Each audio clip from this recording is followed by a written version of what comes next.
ఇండ్ల పథకాన్ని ఇవాళ మీ ప్రాంతంలో ఖమ్మం జిల్లాలో ప్రారంభించిన మిత్రులారా, ఇవాళ మేం మంచి చేస్తుంటే చూడబుద్ధి కాక చూసి ఓర్వలేక రోజు శాపనార్థాలు పెడుతున్నారు తండ్రి కొడుకులు, మామ, అల్లుడు, అయ్యా, బిడ్డ అందరూ. నేను అడగదలుచుకున్న మిత్రులారా, ఉట్టి మీద ఉన్న పాల కోసం కింద ఉన్న పిల్లి శాపనార్థాలు పెడితే ఉట్టి తెగుతుందా? ఉట్టి తెగుతుందా? ఇవాళ వాళ్ళు నీతులు చెప్తారు మీరు ఇచ్చిన హామీలు అమలు చేయండి అని.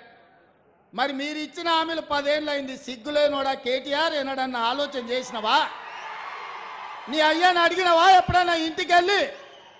ఇవాళ 90 రోజుల్లోనే ఇందిరమ్మ రాజ్యంలో 1,00,000 కోట్లాది ఆడబిడ్డలు బస్సుల్లో ఉచితంగా ప్రయాణం చేస్తున్నారు.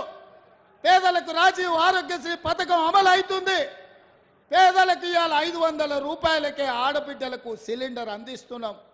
పేదలకు ఇవాళ 200 యూనిట్లు ఉచితంగా ఇంటి విద్యుత్ ఇస్తున్నాం. ఇవాళ పేదలకు 5 లక్షల రూపాయలతోటి ఇందిరమ్మ ఇల్లు కట్టుకోనికే కాంగ్రెస్ పార్టీ పనిచేసింది.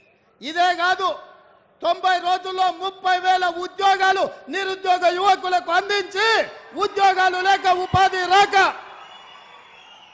దిల్సుఖ్ నగర్లను, అశోక్ నగర్లను, అమీర్పేట్లను, కుక్కట్పల్లిలను వివిధ చౌరస్తాల తల్లిదండ్రులకు ఊరుకొచ్చి ముఖం చూపించుకోలేక రూపాయి కూడబెట్టి ఉపాధి హామీ కూలీ పైసలు పెట్టి తల్లిదండ్రులు పిల్లల్ని పట్నం పంపి చదివిస్తే కొలువులు రాక పరీక్షలు పెట్టక పెట్టిన పరీక్షల ప్రశ్నపత్రాలు జిరాక్స్ సెంటర్ల పల్లి బఠానీలకు అమ్ముతుంటే ఆ దుఃఖంతో పిల్లలు ఆత్మహత్యలు చేసుకుంటే ఈ గాడిద కొడుకులు ఒక్క రోజైనా చచ్చిపోయిన వాళ్ళని పలకరించిందా అని నేను అడుగుతున్నా.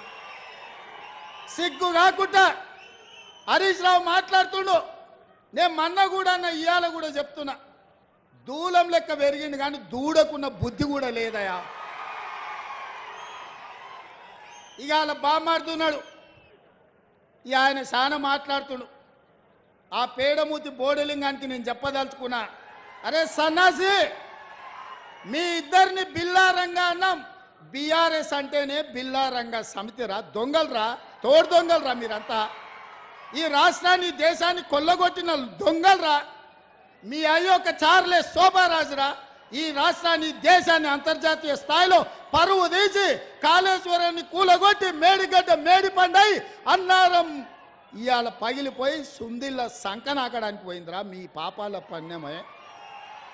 ఇట్లాంటి పాపాలు చేసి ఇలా రాజీవ్ సాగర్, ఇందిరాసాగర్ ప్రాజెక్టులు మనం కడితే సీతారామ ప్రాజెక్టు, భక్తరామదాసు ప్రాజెక్టు అని పేర్లు మార్చి 1000 కోట్లు కొల్లగొట్టి ఖమ్మం జిల్లాకి ఇవాళ తాగడానికి నీళ్లు లేని పరిస్థితులు కల్పించిన దరిద్రులారా, మీరు వచ్చి మా గురించి మాట్లాడే. ఇక మీ జిల్లాల వాళ్ళకు చప్రాసి ఉన్నాడు, ఒంటికన్ను శివరాసన్. ఒంటికన్ను శివరాసన్ ఎవరో తెలుసు కదా మీ జిల్లాలో. మరి ఇప్పుడు ఆయన ఏడున్నాడు, అంతకుముందు నీలిగిండు, మన వాళ్ళ మీద కేసులు పెట్టిండు ఇవాళ. అందుకే మిత్రులారా, మీరు ఆలోచన చేయండి.